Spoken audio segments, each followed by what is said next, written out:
Bismillahirrahmanirrahim, wassalatu wassalam ala Rasul al-Kareem.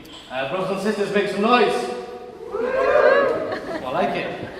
That's what today is about, and it was emphasized by Sarah at the beginning that it's not just about listening to the speakers, but making sure that there's tangible, practical actions afterwards. I have to say to Made in Europe, Jazakallah khair for the invitation and for the kind introduction, but more importantly, I have to say thank you for the endless work that Made actually does. Because what I like about Made is it doesn't just focus about rescue work, as important as rescue work is, but it has a vision of practicality around it. It says in the banner, campaigning, volunteering and education, three ethos, three things that I'm very, very passionate about. And I've always said that any charity that gets me to do living on £1 a day shows how powerful they are at campaigning. Because people who know me know my love for chicken burgers. And any charity, I'd have to say in terms of, you know how well they understand campaigning when Nadine, who understands the Asian culture, knows by asking me to speak here today. I'd actually say no if he asked me, but by lobbying me, he got Sarah to ask me. But in the Asian culture, you can't say no to your baby. So straight away, they're leading by example when it comes to practicality. I'll start off with a quote that one of my teachers once said to me. He said, "It's not what you do in your lifetime that really matters. It's the legacy that you leave behind that makes a difference." It's not what you do in your lifetime that really matters, but it's the legacy that you leave behind that makes a difference. We all take inspiration from around us, from the people we meet, the places we travel, and the memories we make along the way. And I've certainly taken inspiration from many people around me, but profoundly three people. My grandfather, may Allah grant him Jannah Firdaus, my uncles who were my father figures, and of course my mother who gave me my passion and my drive. Now values I picked up from them were values around hospitality, values of giving back to the community and the wider environment, and values of giving back to the development of the next generation. Now, I've recently come back from a trip from Istanbul, Turkey, which, going to the title, was a great place to actually reflect. And a few days ago, I had the honour of seeing some of the great mosques and the great works of the architect Sinan. And it brought me back to when I was president of my Salford Islamic Society, which goes back to when I was first thinking about Eco-Mosque in 2005 and 2006, over 7 years ago. And I used to sit in the prayer room, which was just a purpose-built prayer room, like a prefab small prayer room, which the original team of 1989 Salford Islamic Society set up. And I used to sit there and think about the people who paid for the carpets, the people who managed to secure this building, and the people that has allowed thousands upon thousands of people to pray within this facility. And the people that has produced this facility, that has produced infinite leaders and people within the community. So I used to reflect about the amount of sadaqah jariyah these guys are getting. I used to reflect about, wow, if only I had such an opportunity. I was at a course recently in Manchester, and the scholar said that Islam has become like museums. He said that we talk about the past and how great we were in the past and all that we've accomplished and how we led by example in the past, but there's no substance in our own actions today. We talk about one thing, but we say another thing. We talk about helping others, but we don't help our parents.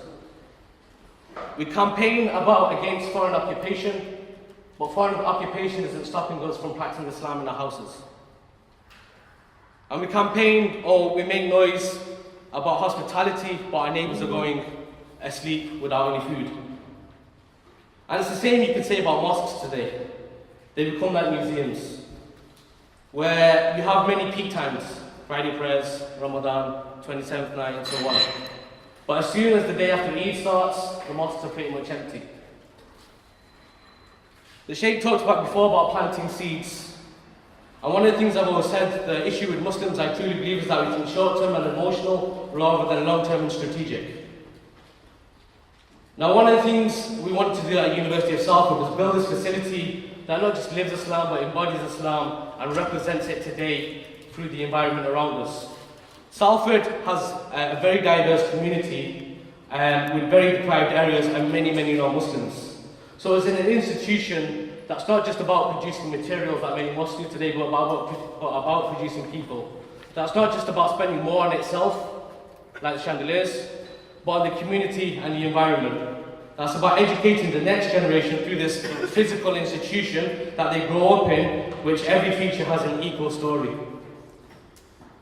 And one of the inspirations around me recently was a sister called Humera Farouk. She was actually the winner of our Eco-Mosque design.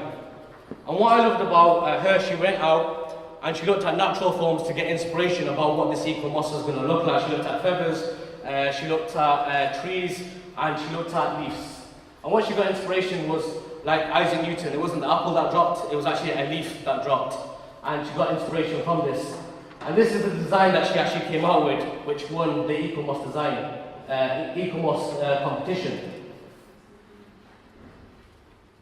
Now it's the design in the middle. And as you can see, this is the leaf concept at the top, which just went to the next one, Nadeem. This is the leaf concept that she got inspiration from about what Eco-Mosque will look like. Now what I loved about this project is that it's all been student-led, right from the start to the finish, from the Islamic side to coming out with the idea, to the 40 students, Muslims and non-Muslims on the architectural design course, having to do this as part of their project.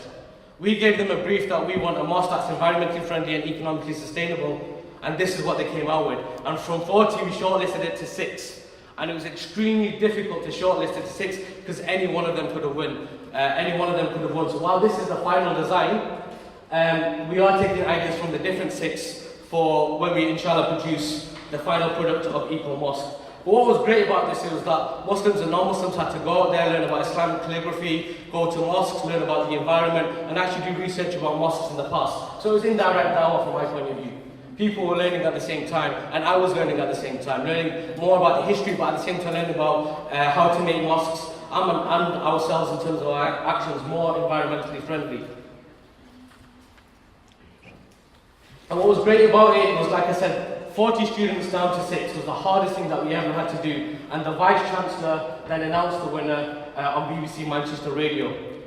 I'm not an expert, but I'm still learning. But one of the great things about these features, I'll quickly go into the eco-elements and then I'll finish, is that what the students came out with was really brand new ideas, out-of-the-box thinking, unprecedented thinking, what I say, for unprecedented times. To where they look at specifically concrete shell structures, heavy mass structures, that retains energy when it's cold months, but also helps in summer to keep it cool. Ideas like implementing a national ventilation passive mechanical system, that's a lot, to distribute hot air around the building. And one of my favourite ideas is that within the middle of the building, it has a waterfall system. But what this waterfall feature does is that it's a centerpiece, not just aesthetically pleasing, but it's a structure that dehumidifies water and absorbs water energy in the building. So it absorbs the energy towards this cool center when it rains. But also it has a service, so a modern day marketing service. So as the rain trickles down, you computerize it, so it actually spells what you want. So it could be advertising the Forgotten Sunnah Made in Europe event, for example. And it had all these features and they showed us how it worked, and I was seriously blown away. To rainwater recycling, where it will collect rainwater for toilet facilities. To floor slabs that have pipes inside them, and these pipes absorb the heat from the sun, and what they do is then use through the pipes to warm the water for wudu. To a minaret, a modern day minaret, which is shown at the front and the sides. So it's not used as a minaret, but inside it has solar panels, so it absorbs again heat that can be used and stored for energy. But at the same time, one of the ideas that they're thinking is that they use the concept of light, so it lights up at different start times rather than being down loud.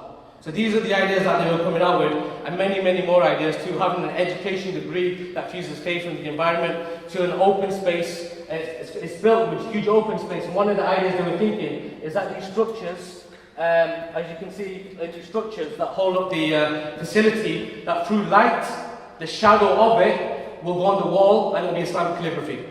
So these are all the ideas that they were coming out with, and many, many more. So it's student-led from people of all faiths, and what we're hoping to do is that people take ownership, and the concept of Eco-Mosque is not owned by me, but it's a concept that's then developed in other mosques, and they develop more eco features. Inshallah, the more mosques that take it, inshallah, the more sadaqah jariyah the idea. But even on the back of that development of eco churches, eco synagogues, and even eco temples. And even the business students now are looking into sustainability models about how it can generate income and actually social spaces to actually get people in the mosque. So it's not just an empty space, but actually serves the purpose of getting people in. And I'll end on the point that, like I said at the beginning, we all have inspiration around us. As I said, mine was my elders, my grandparents, my uncles and my mother. And the values that they gave me of giving back to the community and the environment, giving back to producing leaders of the next generation, and giving back, inshallah, through a structure that represents each and every one of us here today, that leaves a legacy of such Jariyah behind, not just for me, but for the three people who distill those values inside me. I started off with that quote that I started off with, that it's not what you do in your lifetime that really matters, it's the legacy that you leave behind that really makes a difference. And I'll finish off on that quote. I started off by asking you all to make some noise, and now I'm going to finish by asking you to continue to make some noise, but now more louder, more clearer for your future, your education and our environment.